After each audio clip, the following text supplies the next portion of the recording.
everybody, it's Elizabeth with the Noonan Carnegie Library, and I'm here to talk today about Stephen King's newest book called If It Bleeds.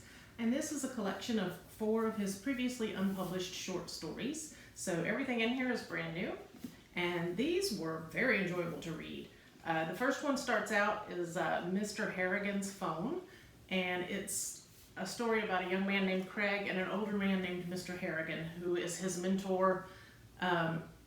When Mr. Harrigan passes away, Craig makes sure that the phone that they have exchanged information and talking through goes into his suit pocket, and afterwards some very curious things happen. I won't tell you much more than that, but in good Stephen King fashion, it becomes quite intriguing how Craig and Mr. Harrigan continue to interact after Mr. Harrigan passes away.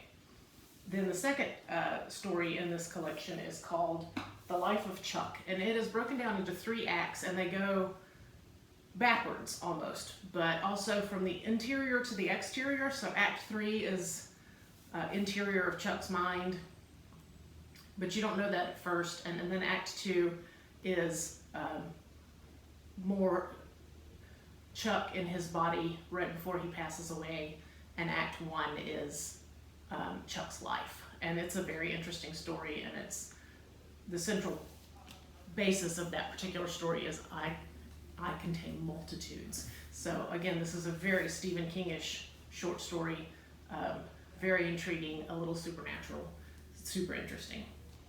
The third story is a Holly Gibney standalone. So anybody who's familiar with The Outsider, which was a recent novel release and then also became a series on TV, which was super good, both the series and the novel. So Holly Gibney is the investigator. She's also an investigator in another 3-book series by Stephen King, and she's just such a good character. So this one is very tied into the Outsider. So it's called If It Bleeds, and it's about another character similar to the Outsider that feeds on human disaster, and so that comes from the news adage, if it bleeds, it leads. So these are larger disasters of human undertakings that this particular evil feeds on, that Holly Gibney has to investigate. And the 4th story in this one is called The Rat, and in it an author makes a very Faustian deal with a rat that he saves or rescues, which was very interesting. And all of these have that thread of Stephen King supernatural element to it. All of them were very good to read. So I highly recommend this book, and it will be here at the Noonan Carnegie Library on our shelf of recommended reads. So thank you for joining me for this review. I enjoyed this book very much. I'm always looking forward to anything that Stephen King writes. He's such a great author at painting portraits with his words.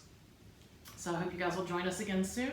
Please find this review on our Facebook and on our Instagram and on our YouTube channel, and please follow us on Facebook and Instagram, and check out our website at noonancarnegie.com, and I hope to see everyone again soon.